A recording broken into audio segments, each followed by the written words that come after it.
Okay, shalom, shalom, kwam yasha'Allah, cholim Yahweh, b'Hashem, Yahweh Shai, b'Hashem, dash.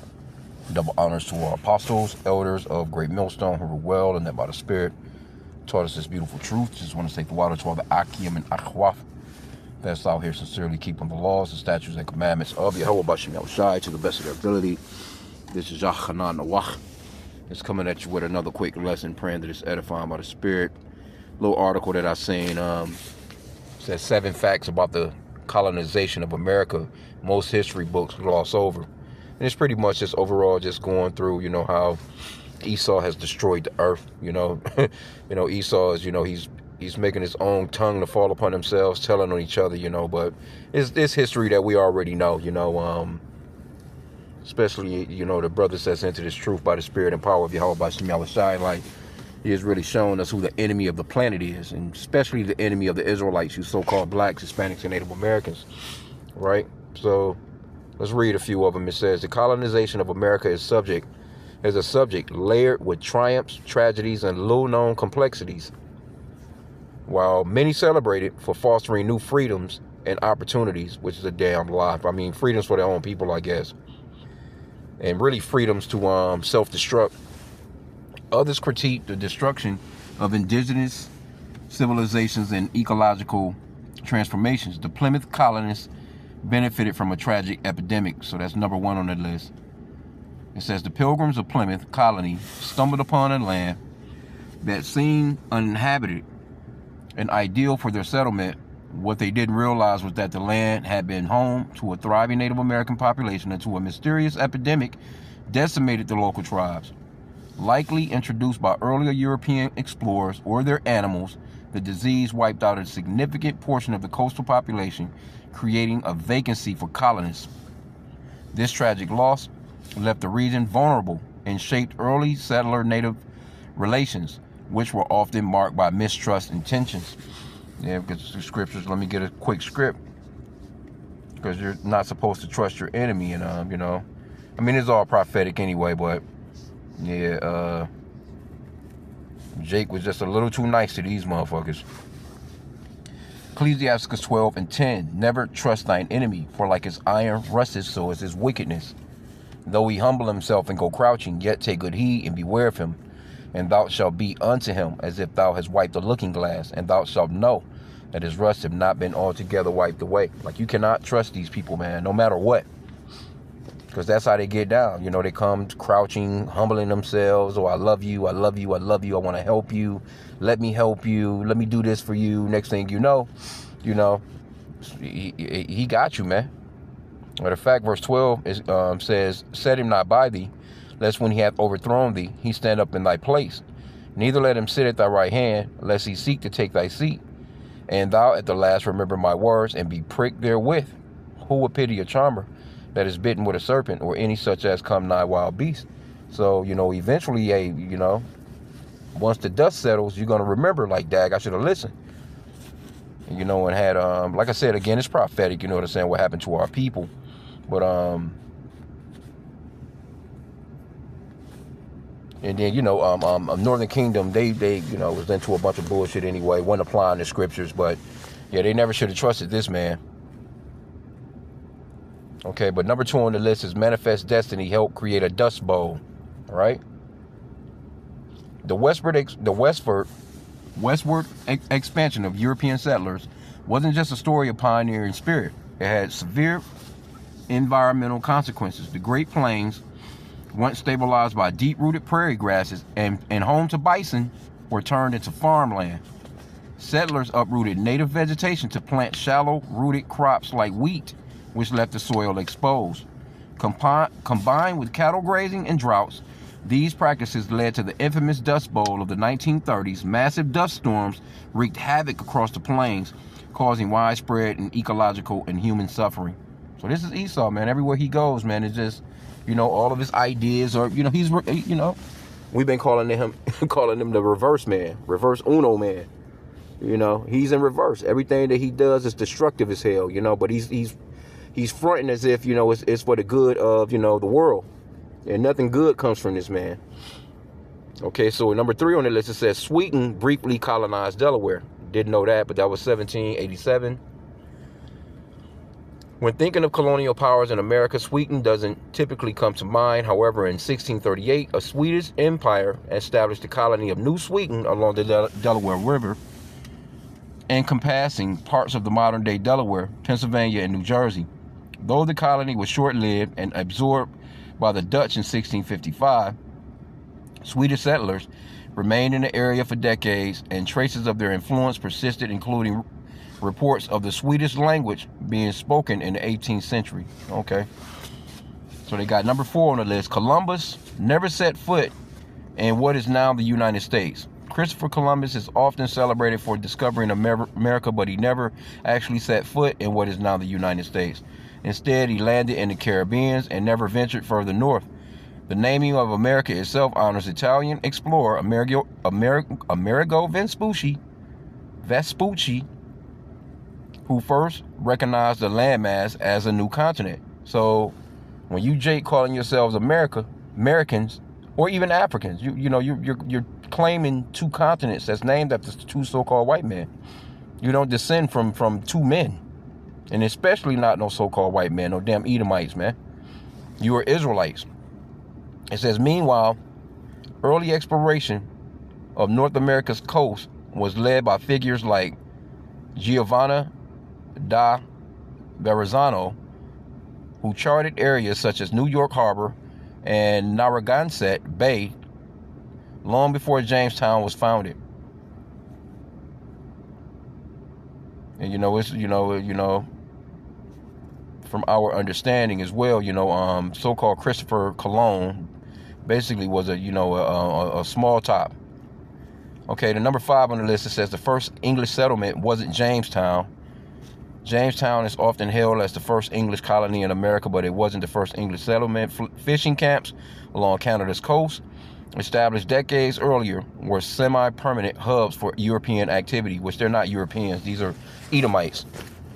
They're red, man. Came out pinkish to reddish in color, right?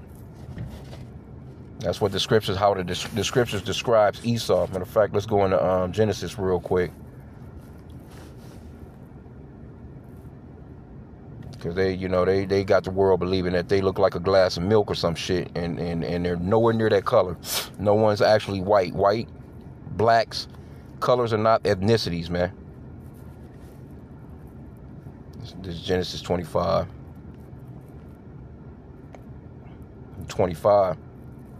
And it reads, let me read it in the New Living Translation. It says, the first one was very red at birth and covered with thick hair like a fur coat. So they named him Esau. See?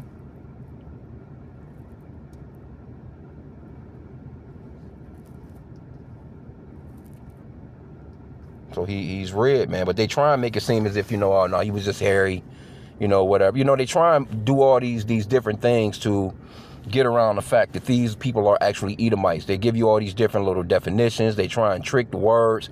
And that's why the scripture says, never trust thine enemy, man. They can't just be who they are, because they understand that, they're fugitives in the earth, that, they're crime-ridden, and the prophecies talks about their demise, man. How they're going to get that business, man. How they're going to get that business when things, because things is turning right now.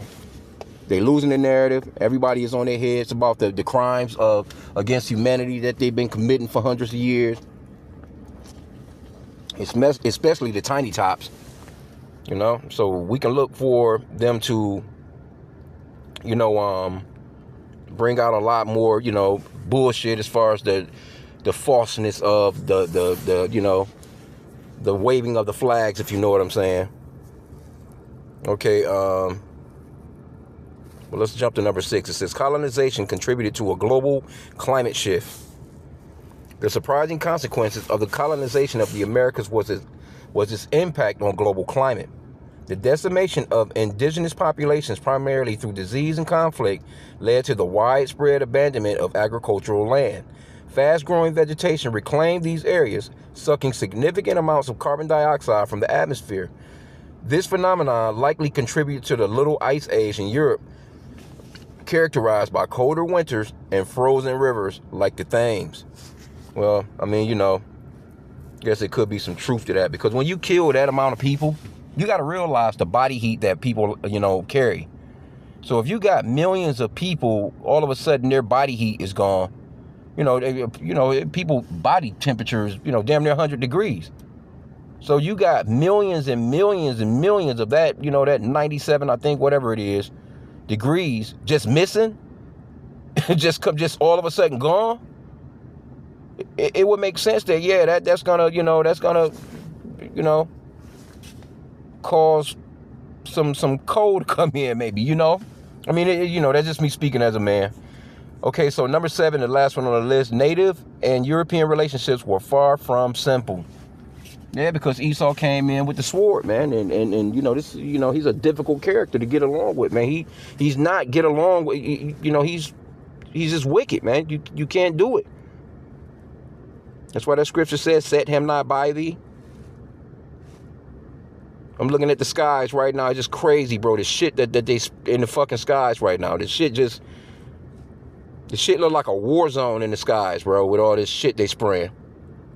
Just jet after jet after jet. I'm just looking at jets just all through the skies. Just whatever this shit is, this shit just look crazy as hell, bro. He's got to go. Anyway, let's get this last one. The interaction between Native Americans, which we know they're not Native Americans, they're actually Israelites, Northern Kingdom, tribe of Gad, a couple other tribes as well. But it says the interaction between Native Americans and European settlers, which are Edomites, Esau, Edom, Edomites, Idumeans. They're not Europeans. They're not all these different names that they've been calling themselves. It says, while some tribes form, it says the settlers were diverse and deeply complicated. While some tribes formed alliances with colonial powers, others engaged in trade or resisted expansion. Intertribal conflicts such as the Beaver Wars were often exacerbated by European influence, including the introduction of firearms. Where does the firearm come from? Let's go back to Genesis. This man was gifted with that sword, man. He was gifted with that sword, bro. Let's go to chapter 27 real quick. Esau. And the so-called Native American Indians, they had spears and would build certain, like knives and hatchets and stuff like that. But they used that stuff to hunt with, man. They wasn't just running around killing each other and shit. There was no crime amongst the so-called Native American Indians like that, man. They was using those things to hunt. They really used the resources of the land. They didn't let nothing go to waste.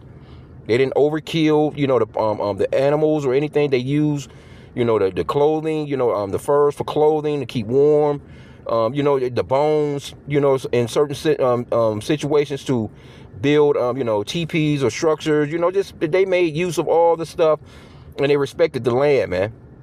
They had a real respect for the land. Here you go. You got these bastards come through and fuck everything up. But here we go right here. Genesis 27. That sword, man. Them firearms. He's the ultimate killer, man. I'm going to start at verse 39. Genesis 27 and 39. And Isaac, his father, answered and said unto him, behold, thy dwelling shall be the fatness of the earth and the dew of heaven from above. That's the reason why they was able to just, roam throughout all the planet, you know what I'm saying, and take over everything. They have the fatness of the earth. This is their blessing right now. Verse 40 is the point. By thy sword shalt thou live. See? They went from, like a regular sword being pulled out of a scabbard, type of deal, to they perfected that sword all the way to a nuclear weapon now. He continues.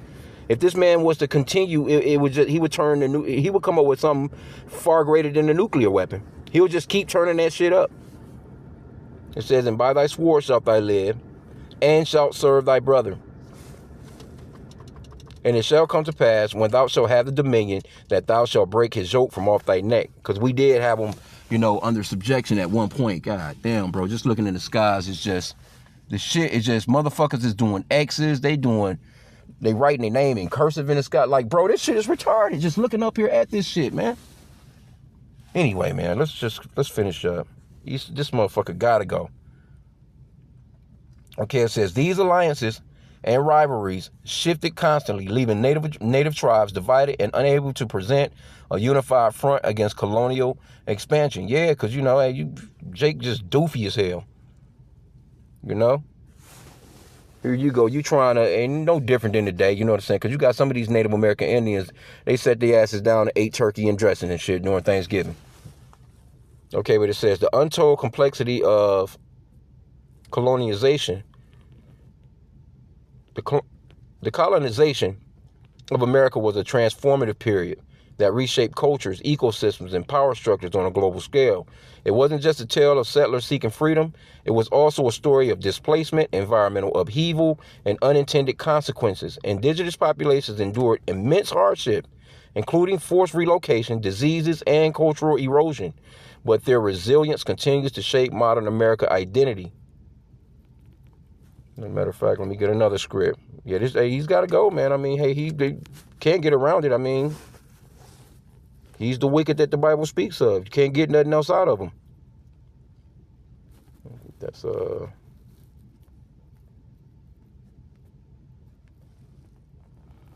Revelation 11:18. And the nations were angry, and thy wrath is come, and the time of the dead, that they should be judged, and that thou shouldest give reward unto thy servants the prophets, and to the saints, which were praying that were a part of that, and them that fear thy name, small and great, and shouldest destroy them which destroy the earth.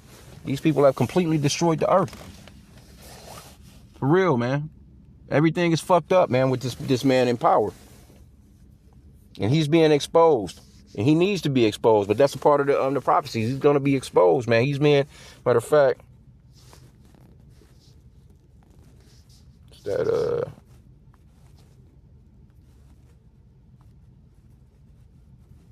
that's shameful spewing, man. He's being uncovered.